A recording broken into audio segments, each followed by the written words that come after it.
Yes sir. चलिए, welcome Prashant. Thank you sir. चलिए, आप सब स्टूडेंट्स जो अभी हमारे साथ जुड़ गए हैं, आपके सामने हैं प्रशांत कुमार।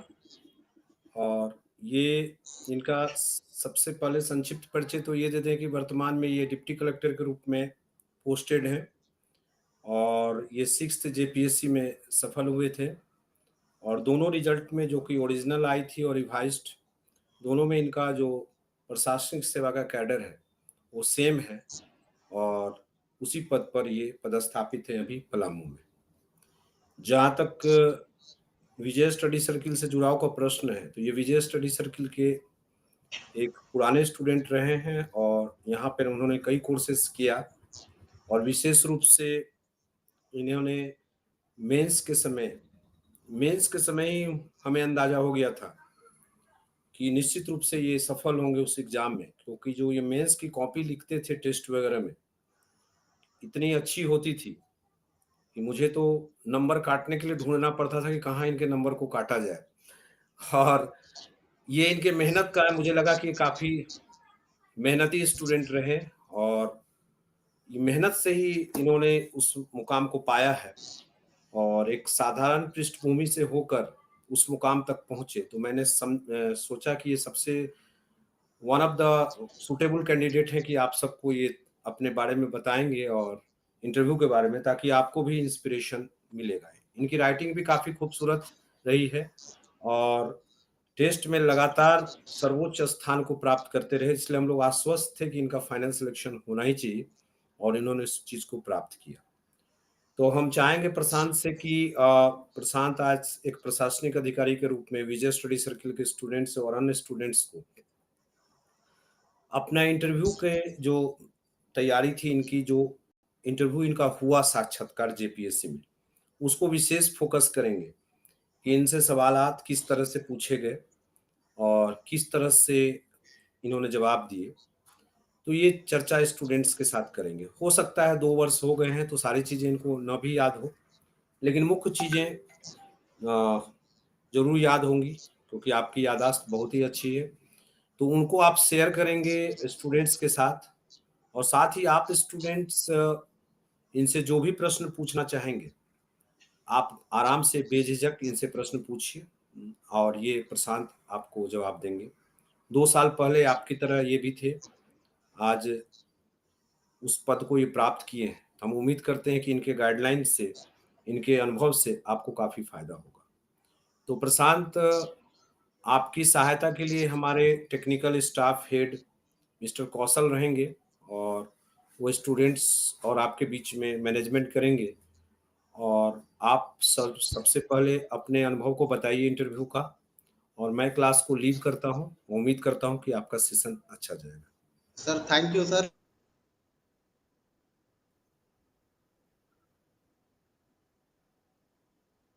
बिना आपके सर मार्गदर्शन के ये संभव ही नहीं हो पाता सर। दिल से बहुत शुक्रिया अदा करना चाहूंगा सर। Thank you.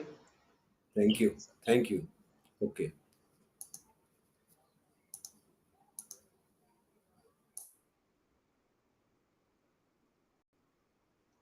जैसा कि सर ने बताया मेरे बारे में, एक सामान्य पृष्ठभूमि से मैं आता हूँ। रामगढ़ जिला का पतरातू ब्लॉक मेरा घर है और अभी मैं करंटली बीडीओ नीलांबर पीताम्बरपुर पलामू में और सीओ नीलांबर पीताम्बरपुर के रूप में कार्यरत हूँ। हालांकि मेरी पोस्टिंग पलामू में एग्जीक्यूटिव मजिस्ट्रेट के रूप में हुई है। अभी चुनाव का माहौल है तो काम भी बहुत ज़्यादा है। और जैसा कि सर ने बताया कि अपने साक्षात्कार के विषय में कुछ बताऊं तो साक्षात्कार बहुत अच्छा रहा मेरा। और स्टार्टिंग 2 फेज में हुए थे साक्षात्कार उस टाइम। तो फर्स्ट फेज में मेरा साक्षात्कार हुआ था 26 तारीख को, मुझे डेट जहाँ तक याद आ पा रहा है। और अजय चटोराज सर के बोर्ड में मेरा साक्षात्कार था। जेपीएससी के जितने भी सदस्य होते हैं और अध्यक्ष जो है उनका अलग अलग सेपरेट सेपरेट बोर्ड बनता है। उन्हीं बोर्ड में से किन्हीं एक में आपका पड़ेगा, जिसमें बहुत सारे आईएएस ऑफिसर्स होते हैं जो लेते हैं, प्रोफेसर्स होते हैं जो आपका साक्षात्कार लेते हैं। ज्ञान का परीक्षण तो आपका मुख्य परीक्षा में हो जाता है। मुख्यतः साक्षात्कार व्यक्तित्व का परीक्षण है। बाकी साक्षात्कार में बेसिकली मुझे मेरे ऑनर सब्जेक्ट से पूछा गया था। स्टार्टिंग में मैंने जब इंटर किया तो मुझे याद है सबसे लास्ट में सेकंड लास्ट में मेरा साक्षात्कार हुआ था। लगभग 4:30 बज रहे होंगे। तो उस टाइम साक्षात्कार हुआ, जैसे ही मैंने इंटर किया, इंटर करने के बाद मैंने अभिवादन किया बोर्ड मेंबर्स को। उसके बाद उन्होंने मुझे बैठने के लिए बोला तो मैं बैठा। बैठने के साथ ही मेरा परिचय स्टार्टिंग में पूछा नहीं गया। स्टार्टिंग में बोर्ड मेंबर्स के द्वारा बोला गया कि आपका ऑनर्स पेपर क्या रहा है ग्रेजुएशन में, तो मैंने बोला मैथमेटिक्स रहा है। तो स्टार्टिंग में उन्होंने डायरेक्ट मुझे पजल एक सॉल्व करने के लिए दे दिया। अभी मैं समझा नहीं पाऊंगा, ये 2 मिनट का लगभग पजल था और अंतिम में मैथ्स का ही पजल था वो। 2 मिनट लग गया क्वेश्चन बताने में, मुझे आंसर बताना था। क्योंकि 2 मिनट में सॉल्व हो नहीं पाता तो मैं उस आंसर को नहीं बता पाया। मैंने कोशिश किया। उसके बाद ज़्यादातर मेरे सवालात जो भी रहे बोर्ड मेंबर्स के थ्रू वो फैक्चुअल क्वेश्चन ही ज़्यादा रहे। और कुछ कुछ चीज़ें रही जो मैं चाह रहा था कि बोर्ड मेंबर्स उस क्षेत्र में जाए। कुछ कुछ सवालात ऐसे भी रहे, जैसे पूछा गया कि सुशासन के बारे में बताइए, और उससे रिलेटेड बहुत सारे चले गए और भी उसमें चला मेरा इंटरव्यू। इसके बाद कुछ फैक्चुअल सवाल इस तरह के थे, जैसे कि जल की बूंदें गोल किस कारण से होती हैं। तो चूंकि समय उस टाइम बहुत कम रहता है तो, और डायरेक्ट आपके सामने सवाल रहते हैं और लगातार सवाल रहते हैं, तो आंसर तो बहुत ज़्यादा फैक्चुअल सवालों के नहीं दिए जा सकते। हालांकि याद होते हुए मैं बता नहीं पाया, बहुत सवालों के जवाब फैक्चुअल मुझे जितने पूछे गए वो सारे जवाब तो मैंने बहुत को जितना आता था उतना बताया, और बहुत सारे जवाब नहीं भी बता बता पाया। कोशिश किया जाना चाहिए इंटरव्यू में कि जो भी फैक्चुअल सवाल है जितना आता है उतना बताइए, लेकिन कॉन्सेप्चुअल जो सवाल होते हैं, जो कॉन्सेप्ट बेस्ड होते हैं, उनका आंसर आपको देना है। जो सिचुएशनल बेस्ड होते हैं उनका आंसर आपको देना बहुत ज़रूरी है, क्योंकि सिचुएशन का अगर आप आंसर नहीं देते हैं तो फिर बहुत प्रॉब्लम होता है।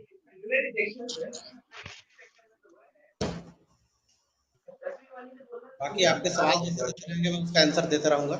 किन्हीं का सवाल हो तो बताइए।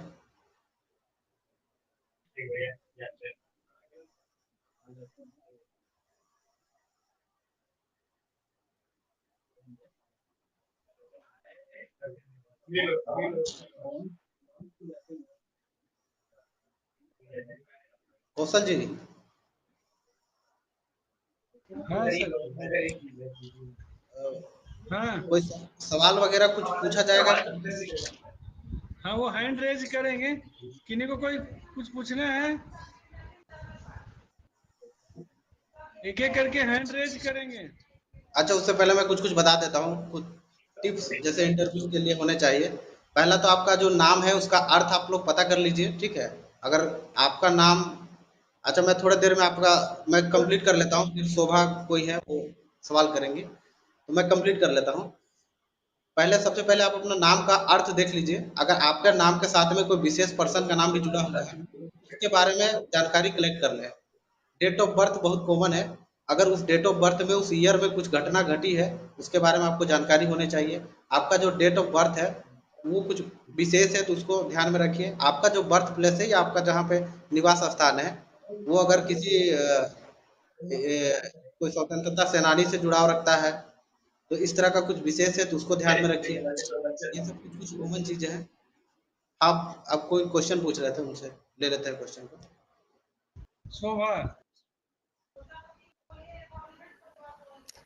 यस सर, मेरा क्वेश्चन है कि जिनका फर्स्ट अटेम्प्ट है, जो नर्वस है, तो स्टार्टिंग वीडियो ऑन कीजिए, सॉरी वीडियो ऑन कीजिए।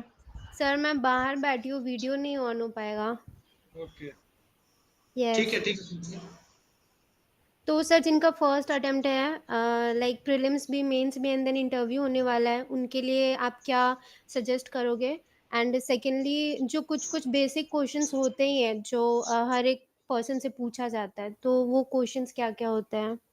एंड कितने लोगों का पैनल होता है? ओवरऑल वहाँ पे इन्वायरमेंट कैसा लगा आपको? सबसे पहले जो पहली बार दे रहे हैं उनके लिए मैं बताता हूँ। मैं भी फर्स्ट बार ही दिया हूँ और पहला अटेम्प्ट ही है मेरा और मैं सिलेक्टेड भी हूँ। और नर्वसनेस होती है, लेकिन कॉन्फिडेंस रखना है, ठीक है।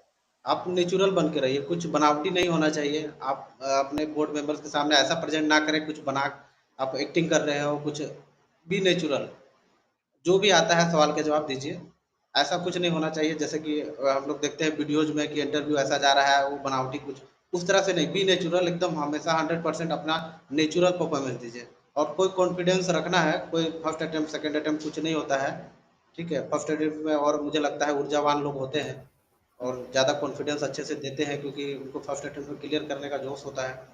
तो कॉन्फिडेंस रखिए। और बोर्ड मेंबर जैसे आप इंटर करते हैं ना, तो लगभग 5 बोर्ड थे मेरे ख्याल से उस टाइम। तो सारे बोर्ड ठीक ठाक थे। कुछ एक बोर्ड में थोड़ा बहुत कॉन्फिडेंस, वो डायरेक्ट सवाल पे आ जाते थे, लेकिन कुछ कुछ बोर्ड में ऐसे थे, अधिकांश बोर्ड में ऐसा था कि आप जब इंटर करते हैं तो आपको कॉन्फिडेंस थोड़ा सा घुसने के टाइम नर्वस होता है। जो भी कैंडिडेट अंदर जाता है उसके बाद उसको काम किया जाता है, कुछ इजी सवाल पूछ करके, कुछ उसके बारे में इंट्रोडक्शन पूछ करके, तो उसको काम किया जाता है। तो पहले आपको बहुत शांत व्यवहार में लाया जाएगा, फिर आपसे सवाल किया जाएगा। हालांकि कुछ कुछ बोर्ड ऐसे भी होते हैं जो कि डायरेक्ट आपसे सवाल पूछेंगे। मैक्सिमम बोर्ड आपको पहले तो कूल करना चाहेंगे, काम करना चाहेंगे, फिर सवाल पूछेंगे। 2 सवाल के जवाब आपके हो गए।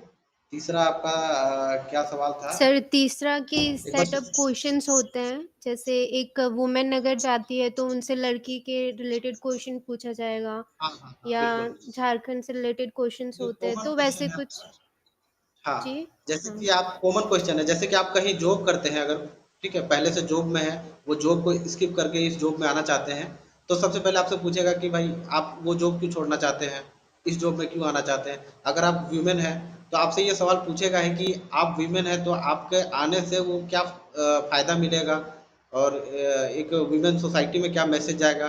ये सब सवाल होंगे ही होंगे अगर आप वीमेन हैं तो एक प्रकार से ये एडवांटेज ही है। इस सब के सवाल का तैयारी आपको करके ही जाना है, क्योंकि ये पूछा ही जाएगा, ठीक है। और कुछ कुछ कॉमन क्वेश्चन, जिस दिन एग्जाम आपका रहेगा, जिस दिन भी इंटरव्यू, उस दिन आप अखबार जरूर पढ़ के जाइए। खास करके जिनका भी इंटरव्यू फर्स्ट हाफ में होता है और जिनका भी स्टार्टिंग में होता है, उनसे अखबार के बारे में 100% पूछा ही जाता है। तो अखबार पढ़ के जाइए। कुछ करंट मुद्दा अगर हाईलाइटेड है उस टाइम, जैसे कि उस टाइम जेएनयू, मेरे ख्याल से यहाँ तक याद आ रहा है, जेएनयू वाला मुद्दा कुछ हावी था और कुछ कुछ बहुत सारे मुद्दा हावी था, तो उससे सवालात होते हैं। करंट अफेयर जो भी उस टाइम का चल रहा है उसको अच्छे से पढ़ के जाइए। और झारखंड के कल्चर, ये सब के बारे में आपको बेसिक नॉलेज होना चाहिए, ठीक है। तो ये सब सवाल आपके बेसिक है।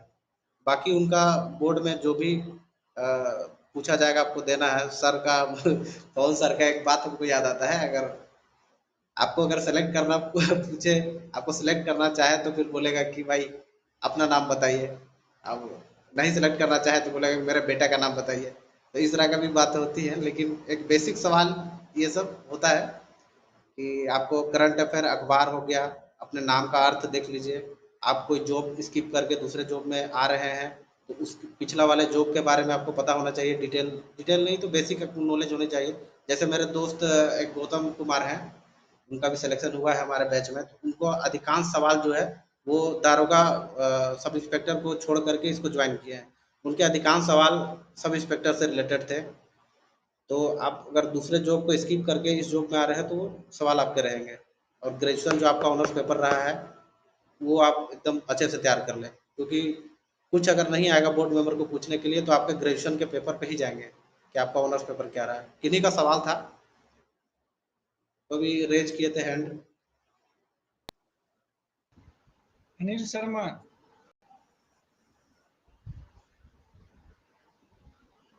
हाँ बताइए, अविनाश कुमार।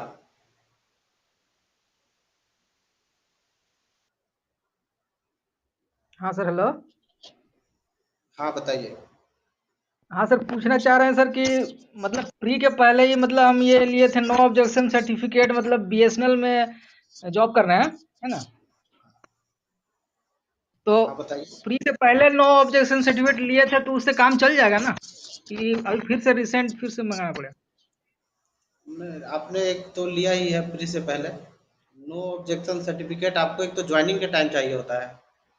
क्योंकि मेरा बैकग्राउंड, मैं फ्रेशर्स था और डायरेक्ट पहली बार जॉब में आया तो बहुत जानकारी नहीं, लेकिन मुझे मेरे ख्याल से आप जब ज्वाइन करते हैं उस टाइम उससे एनओसी चाहिए होता है, आपका जो पिछला बैकग्राउंड रहा है जहाँ जॉब करते हैं उनसे, जब हाँ, तो ज्वाइनिंग सर करते हैं प्री तो तो पहले मंगवा लिए थे, उसमें लिखा हुआ है कि नो ऑब्जेक्शन सर्टिफिकेट है, ठीक है, वो साफ तो बहुत लिखा अच्छी हुआ है। बात है। हाँ, कल को जब उनको रिलीव करना होगा, बहुत को ऐसा होता है कि आप दूसरे जॉब से इस जॉब में आ रहे हैं तो बहुत लोग रिलीव जल्दी नहीं करते हैं, वो समस्या आती है, बहुत लोगों के साथ आती है। तो आप जैसे कि पहले सूचना दे दिए हैं उनको, तो वो आपको दिक्कत नहीं होना चाहिए। अच्छा सर।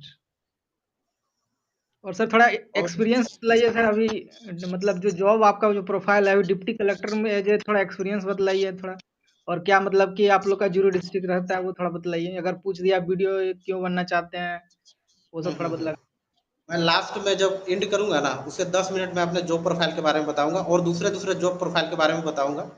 ठीक है, पहले सवाल ले लेता हूँ सबका। ठीक है, ठीक सर, फिर thank you. 10 minute thank you. जब एंड करूंगा उससे पहले मैं बता दूंगा सारा। बलवंत अविनाश। कुमार। हाँ, गुड इवनिंग सर, मैं बलवंत कुमार बोल रहा हूँ। हाँ, गुड मैं इवनिंग, अभी बताइए। बांकी ब्लॉक में जनसेवक के रूप में कार्यरत हूँ। अच्छा अच्छा। और मैं 2011 में बीएससी पास किया हूँ और 2012 से जनसेवक के रूप में कार्य कर रहा हूँ।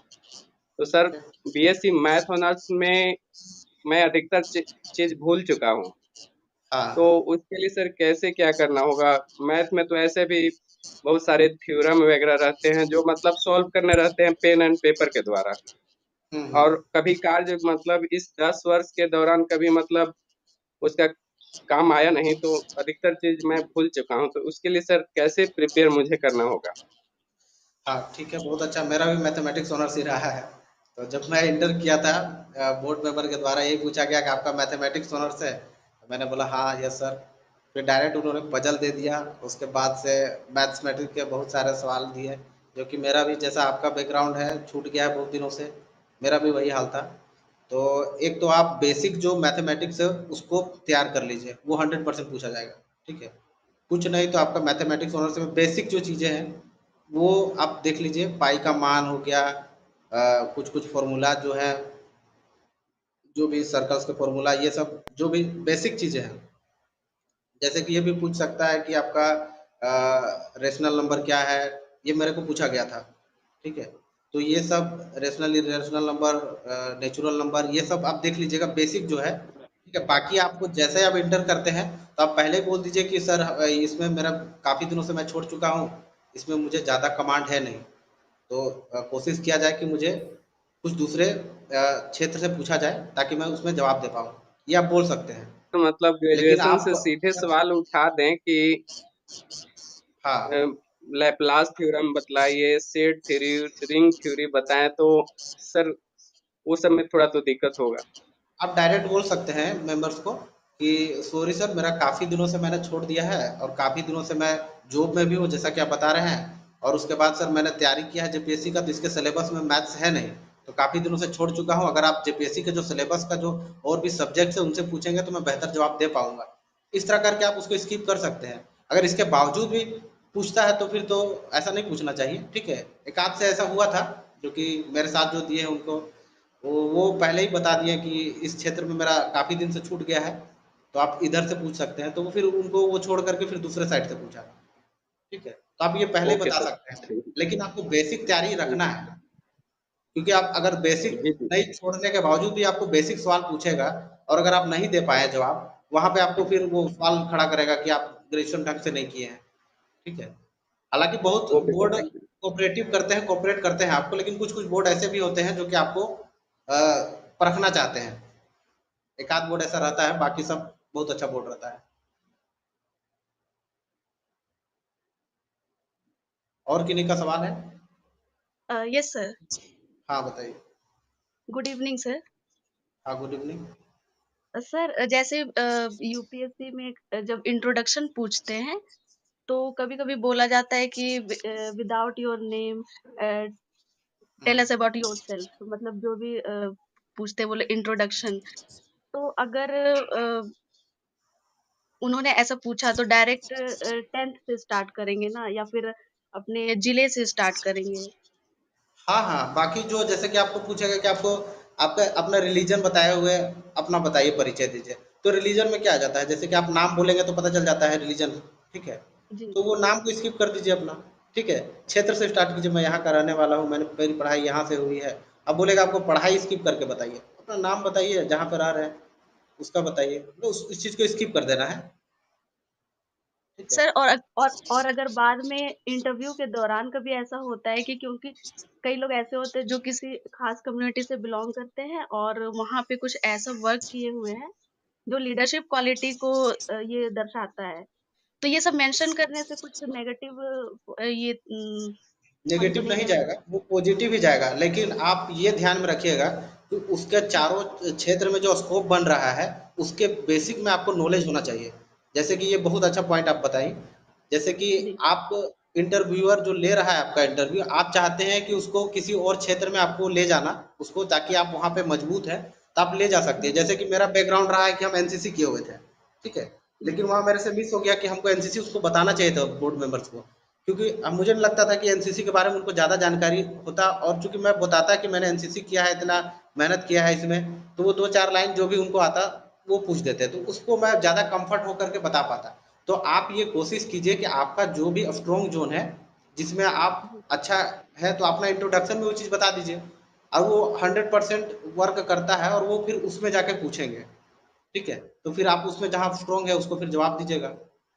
और कभी भी घबराना सर, नहीं है। वो टेस्ट क्या होता है ना, कि आपका आप कितना जवाब दे पा रहे हैं, नहीं दे पा रहे हैं, और आपका जो भी इम्प्रेशन है वो कैसा रह रहा है, आप कॉन्फिडेंस डाउन तो नहीं होता चला जा रहा है, ये बहुत मैटर करता है, ठीक है। आपका आंसर ऐसा नहीं कि 2 सवाल नहीं दे पा रहे हैं, आपका मुँह में पसीना छूटने लगे, तो फिर वो प्रॉब्लम जी। हो जाएगा, ठीक है। और ठीक सर, है। अगर कोई ये एकेडमिक अचीवमेंट है तो उसको मेंशन करना जरूरी है क्या? जैसे अगर किसी ने टॉप किया ब्लॉक में या फिर डिस्ट्रिक्ट में ऐसे, तो वो सब चीज। कर दीजिए, वो बहुत बेटर जाएगा आपके लिए। आज ये से ज़्यादातर इंटरव्यू में क्या होता है ना, जितना भी जी, मार्क्स देखा जा रहा है ना, वो जिनका बैकग्राउंड अच्छा रहा है, जैसे जो नॉर्मल ग्रेजुएट किए हैं तो वो तो ठीक है। लेकिन उसके अलावा जी, जो भी और ज़्यादा एजुकेशन में, जैसे एमबीए कोई कर लिया है, ठीक है, कोई जेएनयू से पढ़ रहा है, कोई अच्छे यूनिवर्सिटी से पढ़ रहा है, तो एक अलग इंप्रेशन बन जाता है। ये बोर्ड में होना नहीं चाहिए, लेकिन ये होता है, ठीक है। तो आप वो बताइए, सर। कुछ अगर स्पेशल है आपका, कुछ अर्न किया है आपने जीवन में, जी, तो वो चीज़ बताइए उनको। हो सकता है उसी से फिर आपको सवाल पूछा जाए, और कुछ आप बता रहे हैं तो उसके बारे में आपको जानकारी होनी चाहिए। वो चीज़ जानकारी आप कलेक्ट कर लीजिए उसके बारे में। हाँ, एमएस करके कोई है, बताइए। जी, जी, मैं ही हूँ। मुक्ता नाम है मेरा। जी। हाँ, अ, बताइए। सर, और एक क्वेश्चन था कि जैसे डैफ बनाना होता है, डिटेल एप्लीकेशन फॉर्म, तो वो लोग जो भेजेंगे उसी को लिखना होता है या फिर जैसे सीवी हम लोग बनाते हैं उस तरह से बनाना होगा? वो रहता है, फॉर्मेट जैसा ही होता है, डेफ। फॉर्मेट वो रखते पिछले हैं। बार तो हम लोग का वैसा कुछ नहीं था, इस बार पता नहीं डेफ भरा रहा है कि नहीं। हम लोग को डिटेल वैसा कुछ फॉर्म वगैरह नहीं भराया गया था। अब नॉर्मली आपको वही बोर्ड में ही पूछ लिया जाएगा। ज़्यादा कुछ भराना नहीं है, नाम वगैरह और एड्रेस वगैरह यही सब भरा जाता है। जी। और सर, कॉलेज यूनिवर्सिटी से भी कोई क्वेश्चन रहते हैं क्या? जैसे कोई यूनिक यूनिवर्सिटी हो, जैसे बीआईटी सिंदरी है, ये सब से हाँ, कुछ क्वेश्चन पूछ सकते हैं क्या? देखिए, मुझे पूछा गया था, जैसे कि मेरा ग्रेजुएशन हुआ है रांची कॉलेज से, ठीक है, मैथमेटिक्स ऑनर्स जी, रहा है मेरा। तो जी। अभी रिसेंटली नाम चेंज हो गया था उस टाइम। तो अच्छा। मुझे पूछा गया कि अभी करंटली नाम चेंज हुआ है, तो क्या नाम है? तो मैंने जी, बोला श्यामा प्रसाद मुखर्जी विश्वविद्यालय, ऐसा करके, ठीक है। तो जी, उन्होंने मुझे बोला कि क्या ये पूरा नाम बता रहे हैं आप? तो फिर मैं घबरा गया। तो फिर वो बोले कि डॉक्टर वगैरह कुछ है ऐसा? डॉक्टर मैंने श्यामा। बोला sorry sir, doctor Shyama Prasad Mukherjee. तो ये चीज़ जो है ना, आप जी, हमेशा याद रखिए, अपना जो इंटरव्यू दे रहे हैं, जो भी चीज़ जिनका कोई नेता या कोई भी सेलिब्रिटी या किन्हीं का नाम ले रहे हैं जो खास शख्सियत है, तो उनके बारे में आदर सूचक शब्द होना चाहिए, ठीक है। ये सब आप यूज जी। करें, ठीक है। ओके, ओके, ठीक है सर, इतना ही क्वेश्चन करना था। Okay, thank you sir. हाँ। Good evening sir. सर, हाँ, बताइए। मेरा भी ये ग्रेजुएशन में मैथ ही ऑनर्स रहा है और मैं हाँ, विमेंस कॉलेज से पढ़ी हूँ, यही रांची का विमेंस कॉलेज। ठीक और ठीक। फिर मेरा पोस्ट ग्रेजुएशन भी ये मैथ ही है सर। तो वो लोग किस लेवल का क्वेश्चन पूछेंगे? जैसे कि मेरे ऑनर्स पेपर से भी तो पूछ सकते हैं। ऑनर्स पेपर तक नहीं जाएंगे। आपका बेसिक 10th लेवल का जो है मैंने बताया, रेशनल नंबर हो गया, आपके ये सब सारे नेचुरल नंबर ये सब जाएंगे, पाई का मान पूछ सर देंगे, ठीक है। हाँ हाँ, वो सब तो सर कर ही लेंगे, लेकिन जैसे कि कभी पूछ दे कि जितने भी ये मैथमेटिशियन हैं या कब ये सब इसमें कौन सा पुरस्कार मिलता है, ये मैथ डे कब मनाया जाता है, ये सब भी तो कुछ बेसिक क्वेश्चन पूछ ये सकते सब हैं। पूछ सकते हैं। आपको कोई मैथमेटिशियन के बारे में पूछ देंगे, ठीक है, उनके हाँ बारे में आपको नॉलेज होना चाहिए। हाँ, ये पूछ सकते हैं, मैथमेटिशियन के बारे में पूछ सकते हैं, ठीक है। डे वगैरह भी पूछ सकते हैं, कोई पुरस्कार मिलता है तो वो पूछ सकते हैं, ठीक है, लेकिन ज़्यादा डीप में नहीं जाएंगे। मतलब आपको बेसिक जो मैथ्स है वो सब नहीं पूछेंगे, कॉमन जो 10th लेवल का है, ठीक है, वो सर सब तो पूछेंगे। सर मेरा रांची यूनिवर्सिटी है तो उसके बारे में भी कुछ पूछ सकते हैं क्या? बिल्कुल पूछ सकते हैं, अगर आप बताएंगे कि रांची यूनिवर्सिटी से है और अगर उसमें कुछ विशेष हुआ है, हाल फिलहाल में परिवर्तन कुछ हुआ है, कुछ न्यूज में है, तो बिल्कुल पूछेंगे। सर अभी तो वैसा कुछ भी नहीं हुआ है, बस थोड़ा बहुत चेंजिंग हुआ होगा, ये डिपार्टमेंटल होगा हाँ, तो हमारे। वैसा कुछ पूछा नहीं जाएगा। अगर कुछ सर एक आप किसी से हाँ, जैसे कि वो मेंस वाला फॉर्म में हम फिलअप किए थे, पुलिस सर्विस को सबसे फर्स्ट प्रायोरिटी दिए थे, तो क्या हम ठीक ठीक, उसको चेंज कर सकते हैं सर? अब वो चेंज मेरे ख्याल से नहीं हो सकता है। हम लोग के टाइम में इंटरव्यू के टाइम प्रेफरेंस मांगा जा गया था। वो जो डैप फॉर्म जो बता रहे हैं, वो इंटरव्यू से यस। पहले हम लोग को एक दिन पहले भरना था। इस बार चूंकि आप लोग का मेंस के टाइम ही भरा गया है, वो चेंज अब नहीं हो सकता है, ओके ठीक है। सर। हालांकि और ये हो सकता है कि आपको दूसरा कोई सर्विस चाहिए होगा, अगर वो हाँ फुलफिल हाँ हो जाता है पुलिस सर्विस पहले, तो बाद में हाँ आपको वो मिल सकता है, वो फिर लक पे हो जाता है। Okay sir. सर मेरा जिला जैसे गढ़वा है, तो उसके बारे में हम कहाँ से डिटेल जानकारी प्राप्त करें, गढ़वा डिटेल जिला? जानकारी आपको बुक्स में होंगे ही, झारखंड के बुक में देख लीजिए, गढ़वा के बारे में कुछ ऐतिहासिक क्या उपलब्धि है, दर्शनीय स्थल देख लीजिए, कुछ खनिज वगैरह के लिए लोकप्रिय है तो वो देख लीजिए। गढ़वा हाँ एक वो यूनिक है कि 3 राज्यों से मिलता है, बिहार, हाँ यूपी हाँ और ये छत्तीसगढ़ से मिलता है। Yes sir. छत्तीसगढ़ से नहीं। और विंध्य ये सब वो चूना पत्थर ये सब पाया जाता है, कुछ कुछ हाँ, तो ये दर्शनीय। जो भी उसका खासियत है, जो यूनिक चीज़ है खास करके, उसको आप बेसिक ध्यान में रखिएगा। हम्म। सर तो हम लोग को अपने ऑनर्स पेपर के प्रति उतना डर नहीं ना रखना चाहिए, क्योंकि बहुत डर लग रहा है कि 13 में ग्रेजुएशन हुआ है तो मेरा थोड़ा टाइम हो गया है, अप्रोक्स 9 ईयर्स। बेसिक चीज़ें पढ़ लीजिएगा, बेसिक चीज़ पढ़ने से कतराइएगा नहीं। हम पूरा स्किप कर दिए थे, वो अच्छा नहीं रहता है। बेसिक चीज़ आपको नॉलेज होना चाहिए, ठीक है। बाकी आप ये बोल सकते हैं, ज़्यादा आपका डिटेल में ग्रेजुएशन में जाने लगे तो ये बोलिएगा कि क्योंकि बहुत दिनों हो गया है और अभी जेपीएससी के सिलेबस में नहीं है, तो मेरा ज़्यादा रुझान इधर रहा है, ये सब मैं ज़्यादा पढ़ा हूँ, इतिहास और भूगोल और ये सब, तो इनसे पूछा जाए तो मैं बेहतर जवाब दूंगा। ऐसा करके आप बता ओके सकते हैं, फिर नहीं पूछेंगे वो आपको। इसके बावजूद सर। पूछेंगे तो फिर उसको इंडेफिनिटली ले रहे हैं। बताइए। वो लोग बुक का लिस्ट भी तो पूछ सकते हैं सर, कि आप लोग कितने तरह का बुक पढ़ी थी ग्रेजुएशन में या पोस्ट ग्रेजुएशन में, इस टाइप से। इतना डिटेल में नहीं जाना चाहिए, हालांकि आप लोग ध्यान में रखिए ये छोटा छोटा चीज को। Okay sir, thank you sir. हाँ,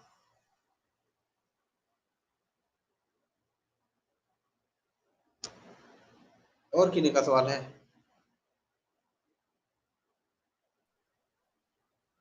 गुड इवनिंग सौरभ सर। को। हाँ, गुड इवनिंग। सर सर जो है मेरा जो ग्रेजुएशन है वो मैकेनिकल इंजीनियरिंग से है सर। इससे रिलेटेड क्वेश्चंस जो है किस लेवल तक पूछा जा सकता है सर? क्योंकि देखिए, वो तो 3-4 साल हो गया है, 4 साल से ऊपर हो गया है, तो लगभग लगभग सारी चीज़ों को भूल चुका हूँ। सिर्फ बेसिक्स थोड़ा बेसिक चीज बहुत आपके पता साथ है। में वही है, बेसिक चीजें पढ़ लीजिएगा। बाकी ऐसा भी रहता है ना, क्योंकि बोर्ड ऐसा बनाया जाता है कि ऐसा नहीं है कि झारखंड में जो आईएएस ऑफिसर आ रहे हैं उनका बैकग्राउंड इंजीनियरिंग नहीं रहा है। बहुत सारे इंजीनियर्स आईएएस है आजकल, तो अधिकांश इंजीनियर लोग ही आईएएस और ये बन रहे हैं। तो उनको बैकग्राउंड उनका रहता है, तो वो पूछते हैं बेसिक क्वेश्चंस। आपको वो नॉलेज होना चाहिए, जो बेसिक चीज़ें हैं। ज़्यादा डीप में अगर जाएंगे तो फिर आप बोल सकते हैं। बाकी बेसिक चीज़ें आपको ठीक। पता होनी चाहिए, क्योंकि उनका बैकग्राउंड रहा है। और आईएएस लोग और आईपीएस लोग और बाकी जो कोई वरिष्ठ पत्रकार है और प्रोफेसर है वगैरह, यही लोग रहते हैं बोर्ड में, तो ये सवाल रहेंगे आपका। लेकिन बेसिक सवाल रहेंगे, ज़्यादा डीप में नहीं रहेंगे, उसके लिए तैयार रहना है। और सर सर जो मेरा भी एक, सॉरी, पहला तो आप लोग बहुत घबरा रहे हैं ऑनर्स पेपर को कैरी लेके, ऑन इतना प्लीज। घबराना नहीं है, कॉन्फिडेंस रखना है, नेचुरल जा करके जवाब देना, कुछ बनावटी नहीं होना चाहिए। आप लोग घबराना नहीं है, बस तैयारी रखिए, बेसिक सर तैयारी रखिए। मेरा भी हाँ, बैकग्राउंड इंजीनियरिंग ही रहा है और प्रोडक्शन इंजीनियरिंग ही रहा है, जिसमें मैकेनिकल की भी पढ़ाई होती है और साथ में कुछ मैनेजमेंट की भी पढ़ाई होती है। तो समझ ही नहीं आ रहा है, क्योंकि लगभग हाँ 2 ढाई साल हो गए हैं, तो वो फील्ड को छोड़ के फिर जनरल कॉम्पिटिशन में आए हैं, तो थोड़ा दिमाग में वो सब नहीं है। तो किस तरह के सवाल पूछ सकते हैं और किस हद तक, वो समझ नहीं आ रहा है कि देखिए कहाँ तक। इंजीनियरिंग तो मेरा नहीं रहा है, बाकी बेसिक सवाल रहेंगे आपके, खास करके जो भी आपका ग्रेजुएशन पेपर और जो भी इंजीनियरिंग रहा है आप लोग का, उससे सवाल रहेंगे, तो उसका तैयारी कर लीजिए, ठीक है। मेरे ख्याल से 30% सवाल आपके उससे रहना है, हो सकता है ज़्यादा भी रहे, किन्हीं किन्हीं का तो पूरा ऑनर्स पेपर पे और जो भी उनका पेपर रहा है उसी पर चलता है बोर्ड, तो 30% सवाल मेरे ख्याल से रहना है, ठीक है, तो उसका प्रिपरेशन प्रोजेक्ट कर वगैरह लीजिए। जो होता है उससे भी पूछ सकते हैं क्या?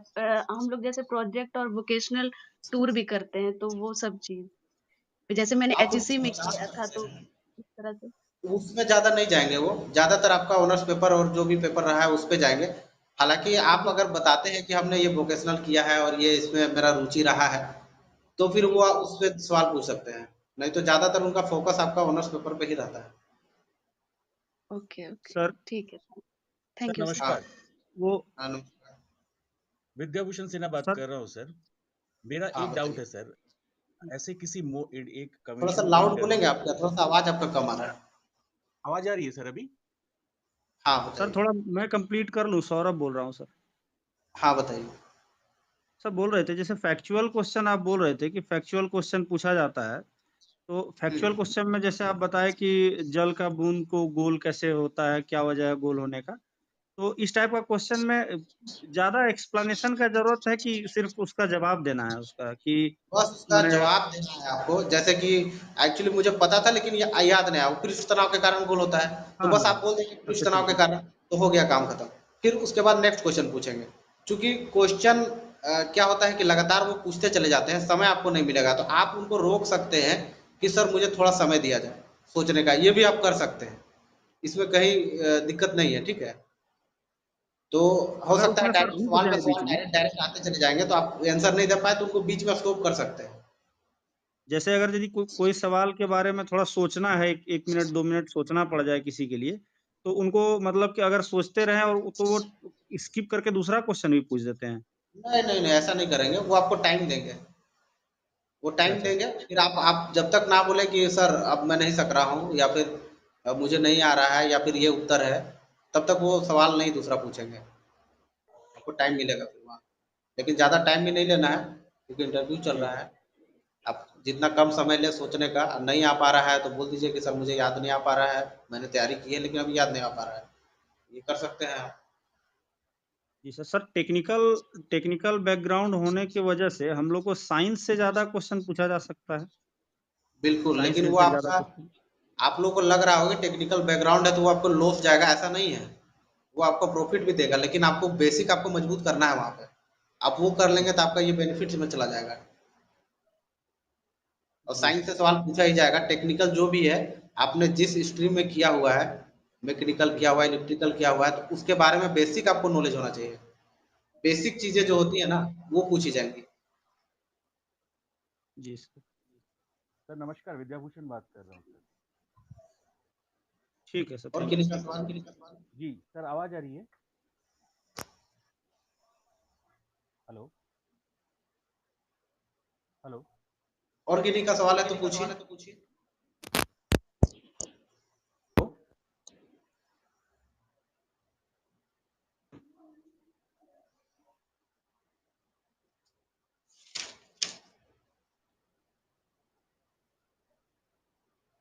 कौशल जी?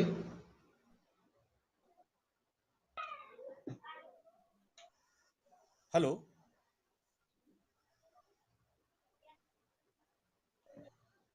कौशल जी?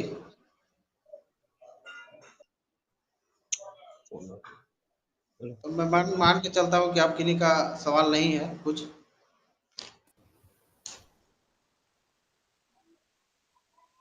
अब मैं कुछ बता देता हूँ सर्विस के बारे में। जो डिप्टी कलेक्टर का जो सर्विस है और दूसरे सर्विस जो है उसके बारे में Okay. कुछ आपको Sir, बता I देता have हूँ, a ठीक है? question. बताइए।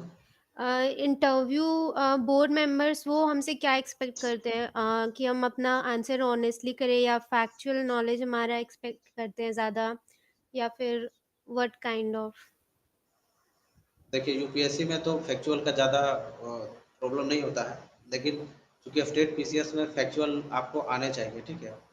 बहुत ज़्यादा आप जवाब नहीं देंगे फैक्चुअल का भी तो वो भी प्रॉब्लम में चला जाएगा, ठीक है? और बोर्ड मेंबर ये चाहते हैं, चूँकि आपका नॉलेज का एग्ज़ाम तो आपका मेंस में ही हो जाता है, इंटरव्यू तो आपका पर्सनैलिटी टेस्ट होता है, तो आपका कॉन्फिडेंस होना चाहिए, ठीक है?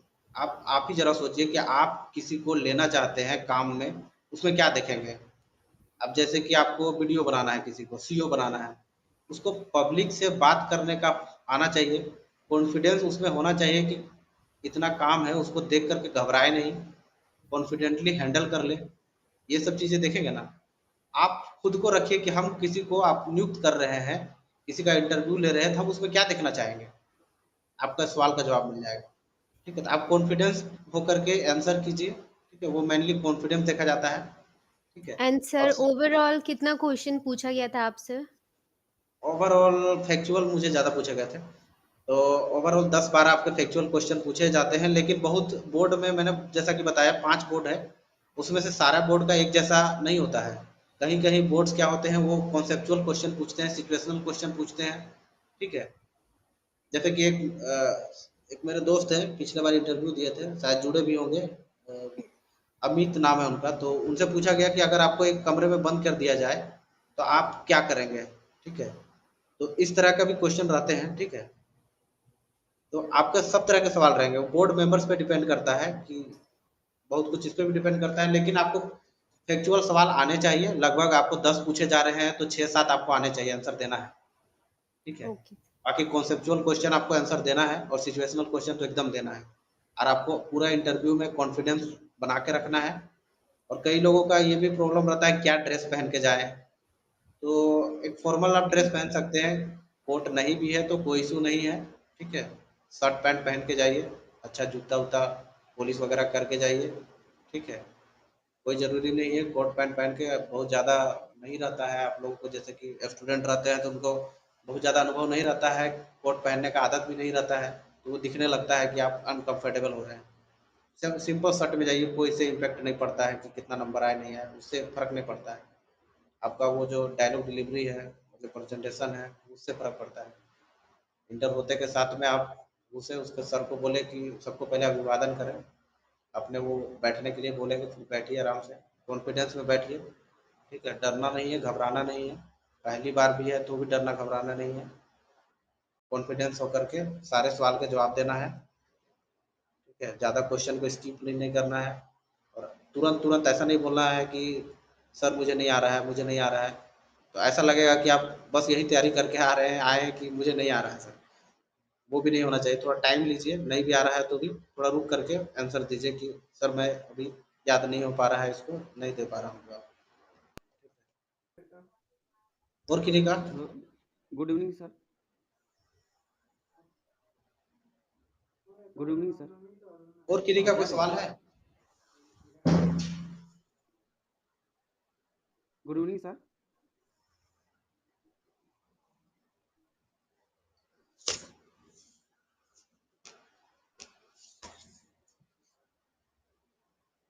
Good evening sir.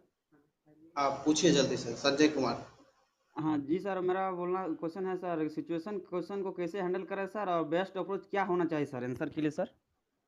थोड़ा-सा आप लाउड थोड़ा-सा बोलेंगे, आवाज़ नहीं आया आपका। सर सिचुएशन क्वेश्चन को कैसे हैंडल करेंगे सर, और इसका आंसर बेस्ट क्या अप्रोच रहेगा सर आंसर देने का? सिचुएशन डिपेंड करता है, आपको सिचुएशन कभी भागना नहीं है, आपको सिचुएशन कभी भी क्वेश्चन आए तो आपको अकॉर्डिंग टू द कॉन्स्टिट्यूशन चलना है, ठीक है? कभी भी नियम कानून से हट कर के जवाब नहीं देना है आपको, ठीक है? और एक एक और मानवता को भी रखना है, लेकिन नियम कानून सबसे सर्वोपरि होना चाहिए आपका, जो भी संवैधानिक आपको जवाब देना है उससे रिलेटेड होना चाहिए, ठीक जी है? Sir, thank you sir, thank you sir. ऐसा नहीं कि भाई कुछ भी मन में आ रहा है उसका आंसर दे दे रहे हैं, ऐसा नहीं होना चाहिए। बहुत चीज़ जैसे कि इनकाउंटर को लेकर के बहुत सवाल आते हैं कि आपको क्या लगता है कि इनकाउंटर सही है, होना चाहिए, गलत है, ठीक है? तो आपको एक नियम संगत आंसर देना है, ठीक है? आपको एक संविधान के अनुरूप दायरे में रह कर के आंसर देना है, क्योंकि आपको फॉलो करना है नियम को। कल को आप जब डिप्टी कलेक्टर बनेंगे, डिप्टी एसपी बनेंगे और भी सर्विसेज में जाएँगे तो आपको कॉन्स्टिट्यूशन के अकॉर्डिंग, नियम के अकॉर्डिंग आपको काम करना है, अपने मन से काम नहीं करना है। तो वो ध्यान में रखिएगा। सर अभी आपने थैंक जो यू एक सर। सर मेरा एक सवाल है कि आपने अभी जो एक क्वेश्चन बोला कि अगर आपको एक कमरे में बंद कर दिया जाए तो आप क्या करेंगे? सर तो उसका आंसर क्या देंगे? क्योंकि ये तो कुछ समझ नहीं आ रहा है कि क्यों बंद किया गया है?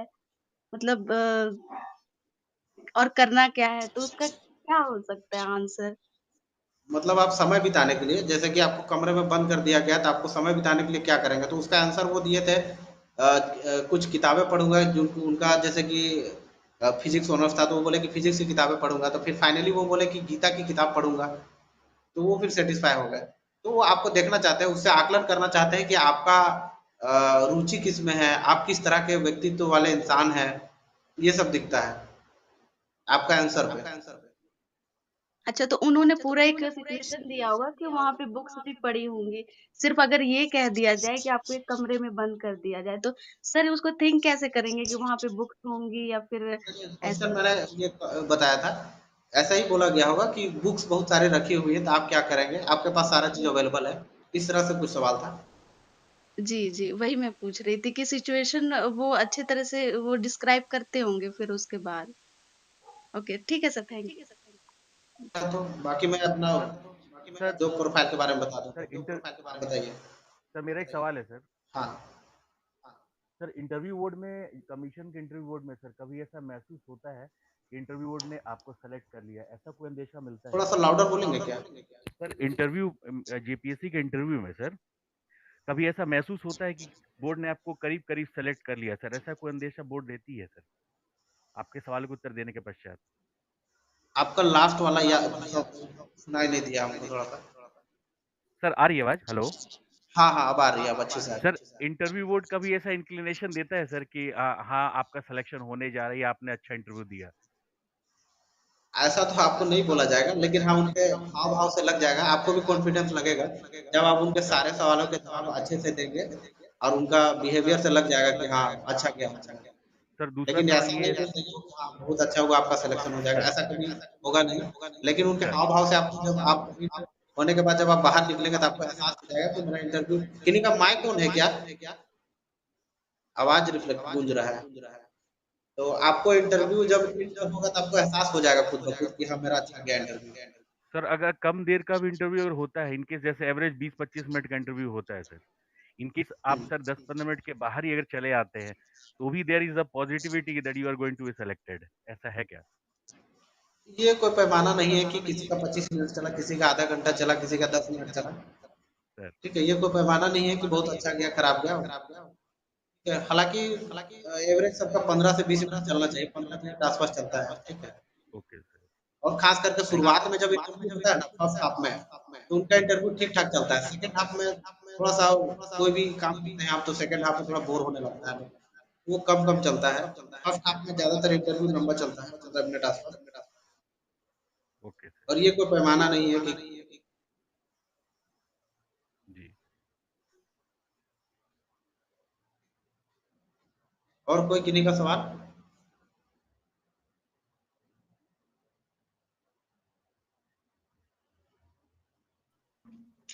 जी सर, मैं कुंदन बोल रहा हूँ।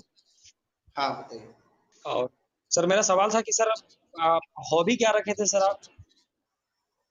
हॉबी एक्चुअली याद नहीं आ रहा है, लेकिन मैंने कुछ डायरी राइटिंग ऐसा कुछ या क्रिकेट ऐसा कुछ लिखा था। जी सर। और आपका नंबर कितना आया था सर फाइनल इंटरव्यू में? मेरा नंबर बहुत ज़्यादा नहीं है, ठीक है। मैंने जैसा कि बताया कि ज़्यादा फैक्चुअल सवाल पूछे गए जी। और मैथ से ज़्यादा रहा तो ज़्यादा फैक्चुअल सवाल का जवाब मैं नहीं दे पाया था। इसीलिए मैं बता रहा हूँ आप लोगों की अच्छे से तैयारी कीजिए और ग्रेजुएशन जो भी पेपर है उसका बेसिक आप लोग पढ़ के जाइए। जी सर। Good evening sir. मेरा मेंस में बहुत ज़्यादा अच्छा नंबर है मेंस में, जिसके कारण मेरा सिलेक्शन अच्छे से हुआ है। जी सर। लगता है मिनिमम मार्क्स जो हो सकता था वो मेरा है इंटरव्यू में, लेकिन हम उसको सीख बता सकते हैं आप लोगों को, उसको कैसे इम्प्रूव कर सकते हैं आप लोग। पहला जी बात तो सर। आप लोग लूज मत कीजिएगा पैसेंट, क्योंकि आपको अगर सवाल के जवाब नहीं आ रहे हैं तो आपको घबराना नहीं, ठीक है। जी सर। और कोशिश कीजिए बेसिक ग्रेजुएशन का नॉलेज होना चाहिए, और आप डायरेक्ट बोल दीजिए आपको नहीं आ रहा है, कॉन्फिडेंस नहीं है अपने सब्जेक्ट में, तो डायरेक्ट बोल दीजिए उनको कि हमको सर इसमें कॉन्फिडेंस नहीं है और काफ़ी दिनों से पढ़ाई नहीं हो पाई है, तो जिस सब्जेक्ट में आपको रुचि है उधर ले जा सकते हैं। वो बार-बार पूछेंगे भी, जब आपको लगेगा उनको कि इस क्षेत्र में वो नहीं दे पा रहा है जवाब, तो पूछेगा कि आपको किस क्षेत्र में आपको नॉलेज है, वहाँ से पूछें। तो आप अपना स्ट्रॉन्ग ज़ोन जहाँ पे है उनको वहाँ पे बता सकते हैं, ठीक है। और घबराना बिल्कुल भी नहीं है। लास्ट में आपको लगेगा कि बहुत ईज़ी था, हम इतना तैयारी किए, 1-2 मॉक दीजिए और सर के गाइडेंस में मॉक दीजिए, ठीक है। सर बताएँगे भी कि कैसे क्या-क्या आपको कमी आ रही है, कैसे उसको इम्प्रूव कर सकते हैं। और सर बताइए? Good evening sir. हाँ। हाँ, बताइए? Sir good evening. हाँ, हाँ, गुड इवनिंग बताइए? सर बोल रहे थे कि सर मैं पलामू जिला का रहने वाला हूँ सर। तो हुँ, 2008 में मेरा ग्रेजुएशन हुआ। उसके बाद ठीक है। एमएससी मैं नहीं कर पाया सर। मैं बीएससी जूलॉजी ऑनर्स किया सर, और वो भी सर औरंगाबाद से किया, क्योंकि मैं पलामू का रहने वाला हूँ। 5th क्लास तक पलामू में ही अपने गाँव में पढ़ा सर। उसके बाद फिर सर वहाँ चला गया 6th क्लास से, चूँकि वहाँ मेरी मौसी जी का घर था। तो वहीं से मेरी सारी पढ़ाई ग्रेजुएशन तक हुई। तो अगर गैपिंग का सवाल उठता है सर, तो मुझे क्या देना कम्फर्ट, मतलब राहतमंद जवाब रहेगा सर? सूटेबल रिप्लाई रहेगा उनके लिए? गैपिंग किस कारण से हुआ है वही जवाब आप दे दीजिएगा, ज़्यादा बेटर है। या तो ये तो भी बोल सकते हैं कि सिचुएशन सही नहीं थी तो मैं जॉब करने लगा था, ये सब भी बोल सकते हैं आप। क्या किस रीज़न से आपका गैप हो गया है? सर चूँकि मतलब उतना मैं जॉब में सक्सेस नहीं हुआ सर, कहीं पे फाइनल सिलेक्शन नहीं हुआ। मैं तैयारी करता रहा सर, लेकिन फाइनल सिलेक्शन नहीं हुआ। इसकी वजह से इतना विलम्ब हुआ। पिछला भी मैं मेंस दिया था सर, वो जो थर्ड लिस्ट वाला नहीं हुआ था सर, हाँ, हाँ। तो उसमें नहीं हुआ। और भी जगहों पर मेरा सिलेक्शन 1-2 जगह हुआ, तो मैं किया नहीं सर। अनुबंध का हुआ था वो स्वास्थ्य विभाग में, तो उसमें नहीं कर पाया था। अच्छा। हाँ, तो तो आप बोलिए यहाँ वही पर कि मेरे लिए क्या बेहतर हो सकता है सर, आपके विचार से? जो भी चीज़ें हैं वो रख दीजिएगा, उससे कोई इश्यू नहीं है। मुझे नहीं लगता आपको ये पूछा भी तो जाएगा। जैसे पूछा तो सर जाना चाहिए, काफ़ी लंबा समय है ना। हाँ, जो भी आपका जेन्युइन चीज़ है तो वो सर बता दीजिएगा कि तैयारी कर रहे थे, जिस कारण से भी डिले हुआ है। और जैसे मान सबसे लीजिए सर, इम्पोर्टेंट हाँ, जैसे मम्मी-पापा का तबीयत खराब का अगर हम वहाँ पर रखें कि माँ-पिताजी का तबीयत खराब रहा था सर, और घर में एक भैया थे, वो भी पारा टीचर थे। तो और भाई लोग तो थे, मतलब पूछेंगे कि और भाई लोग नहीं थे, तो थे, सब बाहर रहते थे। तो वहाँ पर मुझे साथ रहना ज़रूरी आवश्यक हो गया सर। और वहीं से रहकर मैं, चूँकि फाइनेंशियल कंडीशन ज़्यादा अच्छा नहीं था, तो मैं बाहर भी नहीं रह सकता था, और दूसरी बात उनको सेवा करना भी बहुत ज़रूरी था। तो 2 कारणों से मैं सर बाहर नहीं रह सका इसकी वजह से। और मैं इस बात को स्वीकार करता हूँ कि एक मध्यम दर्जे का स्टूडेंट था।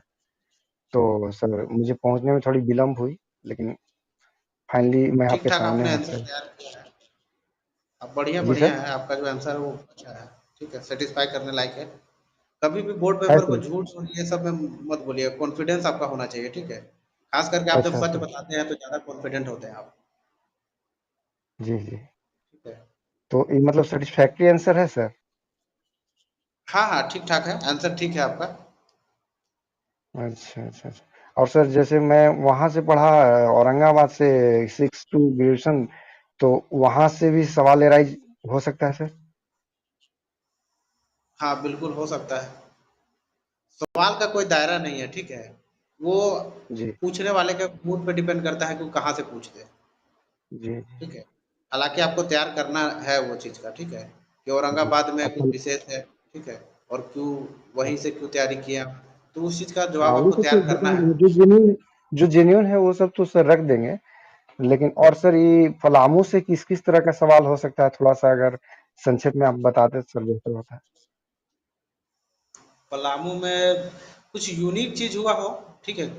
या पलामू या कहीं पे भी आप हैं, तो उसमें अगर जी, कुछ उस क्षेत्र के बारे में कुछ यूनिक घटनाएँ हो, जैसे पलामू में नीलांबर पीतांबर, ठीक है? जी, के बारे में पूछा जा सकता है आपसे, ठीक है? सूखा जी, पड़ता रहता है, किस कारण से जी। सूखा जैसे पड़ता रहता है? जैसे सूर्यवंश का हो गया सर, प्रताप राय, वो मेदिनी राय हाँ, वगैरह सर? हाँ, वो सब पूछा जा सकता है आपसे।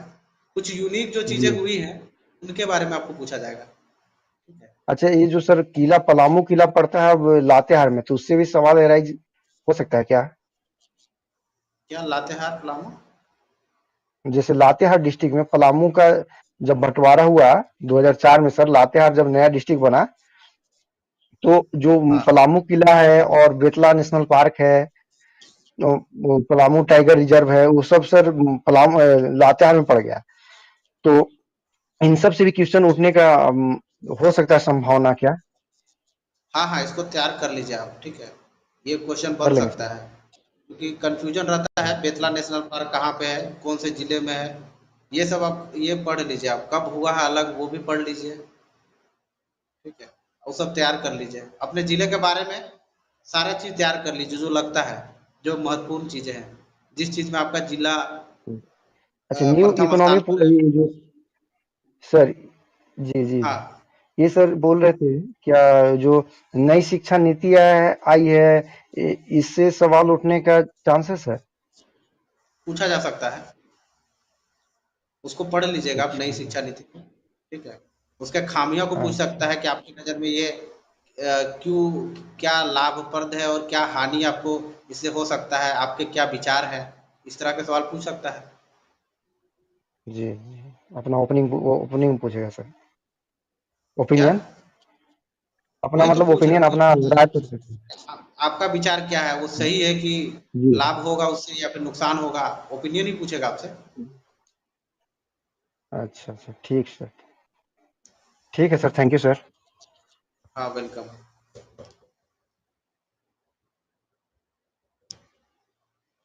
और किन्हीं का सवाल तो नहीं है कुछ? ठीक है, अब हम कुछ अपना सर्विस के बारे में बता देते हैं आप लोगों को। ये डिप्यूटी कलेक्टर आपका पद का नाम है, उप समाहर्ता, ठीक है? तो यहाँ पे हम लोग जब स्टार्टिंग में जब होती है हमारी पोस्टिंग तो होती है बीडीओ, सीईओ और एग्जीक्यूटिव मजिस्ट्रेट में। हमारा पेरेंट विभाग होता है कार्मिक राजभाषा सुधार विभाग, उसमें से अगर हमारी सेवा जैसे कि अभी बहुत सारे लोगों को हमारे बैच का एग्जीक्यूटिव मजिस्ट्रेट में हुआ है, मेरी भी पोस्टिंग एग्जीक्यूटिव मजिस्ट्रेट के रूप में ही हुई है पलामू में। तो जब एग्जीक्यूटिव मजिस्ट्रेट के रूप में हमारी पोस्टिंग होती है तो कार्मिक हमारी सेवा को अपने पास रखे हुए रहता है, तब हमारी पोस्टिंग जो है एग्जीक्यूटिव मजिस्ट्रेट के रूप में होती है। जब कार्मिक विभाग हमारी सेवा को ग्रामीण विकास विभाग में दे देता है तब हमारी पोस्टिंग बीडीओ के रूप में होती है। और जब कार्मिक विभाग हमारी सेवा को राजस्व विभाग में दे देता है तब फिर हमारी पोस्टिंग सीओ के रूप में होती है, ठीक है? बहुत सारे पद हमारे स्वीकृत हैं बीडीओ, सीओ और एग्जीक्यूटिव मजिस्ट्रेट के रूप में। इसके बाद हमारा प्रमोशन होता है तो हम बनते हैं एसडीओ एंड इक्विवेलेंट रैंक। या तो एसडीओ बनेंगे, चूँकि जितने अनुमंडल है एसडीएम उतने ही हो सकते हैं। और यहाँ पे क्या है, जो आईएएस ऑफिसर्स जो आते हैं, ट्रेनिंग जब उनकी ख़त्म होती है तो पहली पोस्टिंग उनकी एफडीएम के रूप में ही होती है। तो कुछ पोस्ट को वो फिल करते हैं और अधिकांश हमारे सेवा के फिल करते हैं। तो एफडीओ एंड इक्विवेलेंट में एफडीएम हो गए, उसके बाद उसके इक्विवेलेंट का पोस्ट है जैसे कि एलआरडीसी का पद है, उसके बाद डीटीओ का पद है। तो इस तरह के पद इक्विवेलेंट पद है एफडीएम के इक्विवेलेंट। इसका मतलब है कि कोई एलआरडीसी है तो वो एफडीओ के इक्विवेलेंट है। उसके बाद प्रमोशन होता है एसी रैंक में, ठीक है? उसके बाद BDC, उसके बाद DC, फिर कमिश्नर बनेंगे। ठीक है, इसके बीच में बहुत सारे पोस्ट हमारे सचिवालय के भी है। जैसे कई बार आप लोग देखते होंगे कि कोई भी चिट्ठी लेटर वगैरह आता है कार्मिक से, उसमें संयुक्त सचिव का सिग्नेचर होता है, तो वो सारे पोस्ट हमारे सेवा से ही भरे जाते हैं अधिकांशतः। ठीक है, और कार्य क्षेत्र देखा जाए कि क्या क्या हम लोग काम करते हैं, तो हम लोग का काम, जैसा कि अभी कोई जनसेवक है पाकी ब्लॉक के, तो उनको पता ही होगा BDO और CO क्या काम करते हैं। तो मेनली CO का काम होता है आपका जमीन से रिलेटेड काम है, प्रखंड में विकास से संबंधित काम है। और एग्जीक्यूटिव मजिस्ट्रेट में पद आपके FDM अनुमंडल कार्यालय में एग्जीक्यूटिव मजिस्ट्रेट होते हैं, या फिर जिला में होते हैं, डिस्ट्रिक्ट्स में, यानी कि DC सर के अंदर काम करते हैं हम लोग, क्योंकि DC सर के बहुत सारे काम हैं, विविध काम होते हैं प्रशासनिक पदाधिकारी के, तो उनमें से बहुत सारे काम को देखने के लिए हमारी नियुक्ति होती है। और प्रखंड के अंतर्गत हम लोग सारे काम करते हैं। शिक्षा से रिलेटेड भी हमारा काम रहता है, इवन स्कूल्स में भी विजिट हम लोग करते हैं। स्वास्थ्य भी हमारे हमसे रिलेटेड है, क्योंकि कोविड में भी हमारा रोल बहुत ज़्यादा रहा है। और लॉ एंड ऑर्डर के पार्ट में हम लोग पुलिस के भी चार्ज में रहते हैं, क्योंकि मजिस्ट्रेट के रूप में हम लोग होते हैं, तो लॉ एंड ऑर्डर का पार्ट भी हमारे अंदर ही होता है, जिसमें हम लोग बाकी सभी विभाग जो है हम लोग सब में काम करते हैं जुड़ करके। इसी कारण से हमारा जो भी IAS होता है या फिर प्रशासनिक पदाधिकारी का काम जो है विविध बोला जाता है, कि इसका डायमेंशन बहुत बड़ा है, आयाम बहुत जुड़े हुए। जैसे कि अभी चुनाव आया हुआ है, तो चुनाव कराने की जिम्मेवारी भी प्रशासनिक पदाधिकारियों की होती है। कोविड आया तो कोविड में हम लोग का रोल महत्वपूर्ण हो जाता है। किसी प्रकार का काम हम लोग को करना पड़ता है, बहुत सारे काम हम लोग करते हैं। उसी तरह से जैसे कि मान के चलिए आप शिक्षा, तो शिक्षा का एक सेवा अलग बटा हुआ है कैडर, जिसमें कभी क्षेत्र शिक्षा पदाधिकारी नियुक्त होते हैं। फिनांस में राज्य कर पदाधिकारी या सेल टैक्स अफसर होते हैं वो। ठीक है, उसके बाद पुलिस में तो आप जान ही रहे हैं, DSP का पद है। और इसी तरह सामाजिक सुरक्षा का अलग पद है। अभी फिलहाल में नगर पालिका में पद हुआ है सेंसन, और वो अभी भरा जाएगा, 7वां में तो है। फिर आपका रजिस्ट्रार का भी पद है। ये सब मूलतः हम लोग की पोस्टिंग जो है नगर पालिका में भी होती है, और बहुत जगहों में हमारे सर्विस के भी रजिस्ट्रार भी है। तो ये सब पद हमारा ही पद धीरे धीरे, क्योंकि अब सेपरेट करके अलग कैडर बनाया जा रहा है धीरे धीरे। और कुछ कुछ पद हमारा जो भी कंपनियां हैं, जो कि सरकार की कंपनियां हैं, उसमें भी हमारा कुछ पद होता है। ठीक है, बाकी जॉब में आने के बाद आप लोग को पता चलेगा, काफ़ी विविध कार्य क्षेत्र है, काम का बहुत ही ज़्यादा बर्डन भी होता है, काम करने में अच्छा भी लगता है। ठीक है, अब और कोई सवाल होगा तो बताइएगा, नहीं तो अब मैं एंड कर दूंगा। और सबको बाबा साहब भीमराव अम्बेडकर की जयंती की शुभकामनाएं। हेलो और किन्हीं प्रशांत का सर जी। हाँ बताइए। हाँ प्रशांत सर जी, समत बोल रहे हैं। हाँ बताइए। हम लोग तो 6 JPSC लिख चुके हैं साथ में ही। हाँ हाँ हाँ। तो अभी पता चला है पवन सर के यहाँ से कि 9 बजे से प्रशांत सर जी ऑनलाइन होंगे, तो उनसे आप बात कर लीजिएगा जो भी पूछना होगा। तो आप हमसे आपसे अच्छे ताल्लुकात है, हम लोग मिल चुके हैं 6 JPSC में, विजय स्टडी सर्कल में ही। हाँ। तो ये कहना है कि हम मेरा ऑनर्स है इकोनॉमिक्स, उसको हाँ। कैसे तैयार करें? इकोनॉमिक्स तो आप पढ़े ही होंगे अभी, जैसे कि मेंस में आप पिछले बार भी दिए हैं साथ में। हाँ तो जी, बिल्कुल।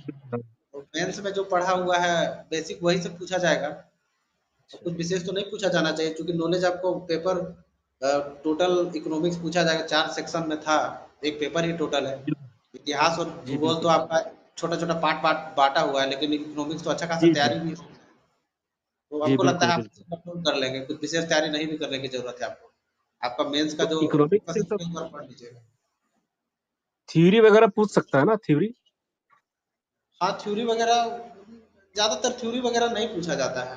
मुझे नहीं लगता कि थ्योरी वगैरह आपको पूछेंगे, बेसिक चीजें ही पूछा जाएगा, क्योंकि इंटरव्यू में थ्योरी वगैरह सोल्व करना ये सब थोड़ा सा अलग लगता है, क्योंकि इंटरव्यू में ज्यादा पूछा जाएगा कि आपको तुरंत जवाब दे पाए। कोई भी जी, सवाल कोई पूछेगा तो लगेगा कि उसको तुरंत जवाब मिले, इस तरह का सवाल पूछा जाएगा। जी, जी, जी, जी। और ये तो गर्मी उस समर सीज़न चल रहा है अभी, तो हाँ, ऐसी स्थिति में मई का टाइम रहेगा, मई का महीना रहेगा, काफ़ी गर्मी रहेगा, उस समय से ड्रेस कोड कैसा होना चाहिए? ड्रेस कोड गर्मी के टाइम में ऐसा बनावटी नहीं होना चाहिए कि आप कोट पहन के जा रहे हैं, टाई लगा के जा रहे हैं, बिल्कुल, बिल्कुल। क्योंकि आपका एनवायरनमेंट फ्रेंडली भी होना चाहिए। ऐसा नहीं लगना चाहिए कि आप ज़बरदस्ती थोपे हुए हैं। हाँ हम जी, तो यही बोलेंगे यही आप नॉर्मल शर्ट वगैरह पहन के जाइए, formal shirt, navy blue free colour का होके ना, शर्ट। अपने आप में स्वतंत्र होके, फ्री होके जाके वहाँ पर प्रेज़ेंट हाँ, करना है। अपने हाँ, आप पे बोझ नहीं देना है कि हमको ये पहनना, वो पहनना है।